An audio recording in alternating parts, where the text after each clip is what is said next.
Well, compared to the rates in the 80s and early 90s, crime overall is down in this country, but rampage shooters are increasingly common, and they're killing more people, obviously. Almost all of them are young men.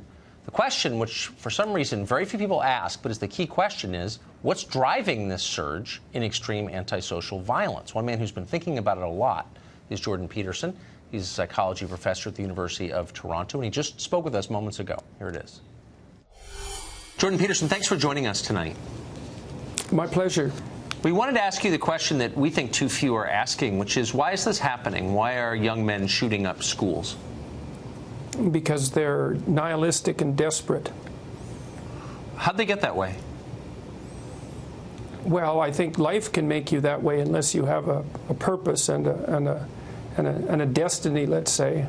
I mean, there's no shortage of suffering and malevolence in life, and it's easy for people to become embittered by that. And if they don't see a way out, see a way forward, they get angry about it and turn against life itself. And they make a display of their hatred for being by massacring the innocent. That's what's happening. And they write that. They do write that. It's accelerating. Yes. The reserve of guns has, I mean, we've had semi-automatic rifles for 100 years, but we haven't had this number of school shootings. So the attitudes are changing, I think it's fair to say. Well, it's also kind of a psychological epidemic.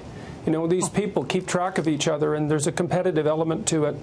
And the fact that the media insists upon publicizing the names of these shooters is not helpful, because part of what drives them is motivation for notoriety, because notoriety is better than being ignored.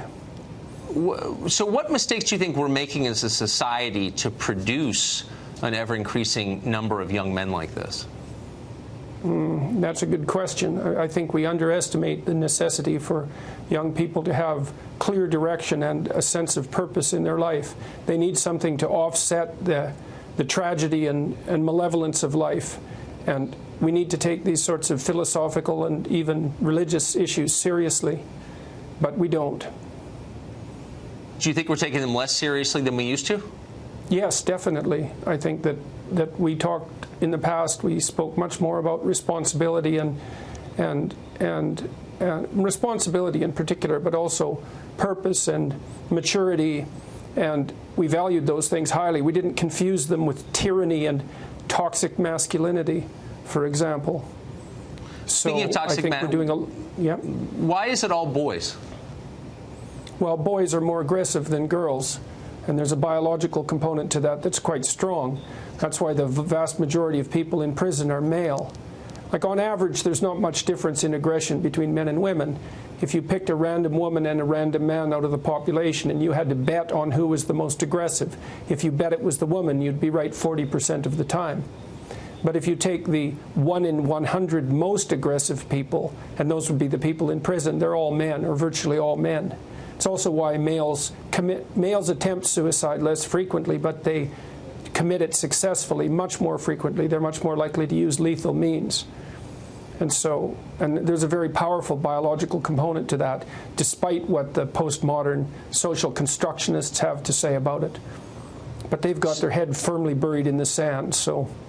Yeah, no, they're resistant to the evidence and reality. We know that. So, but given that we know that boys are the ones, if there is a school shooting, who are going to be the ones committing it overwhelmingly, shouldn't we be thinking about how to raise our boys in a way that they're less likely to do this?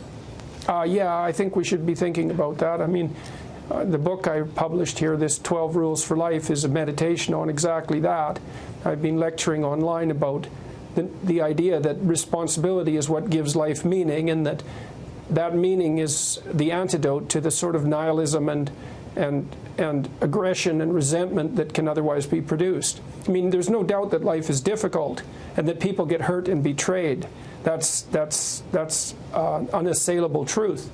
You need something to offset that, and most people find that in their destiny, in their adoption of responsibility, and their willingness to make their own lives better and the lives of their families better, and to contribute to the community and to bear the burden of being nobly. And that works, but we don't think that way anymore. You mentioned the toxic masculinity. I'm not exactly sure what that means, but I've heard the phrase a lot. What does it mean in our public conversation when someone attributes the shooting to toxic masculinity? Well, it's an attempt to smear the idea of masculinity by confusing masculine competence with tyranny. And it's part of the underlying idea that our culture is a corrupt, tyrannical patriarchy that was run by men for the advantage of men, which is a very pathological way of looking at the world, but a very common one. And if that description is accepted, then it means that masculine energy, so to speak, whether it's manifested by women or by men, that masculine energy does nothing but prop up the tyranny of the patriarchy, and so should not be fostered. And the only people who think that way are women whose relationships with men have been extraordinarily damaged, or men who have no idea who they are or who are trying to shirk responsibility. The idea that masculinity in its essence is somehow toxic is an absolutely dreadful idea. I'm glad I asked you that question. Jordan Peterson, thank you.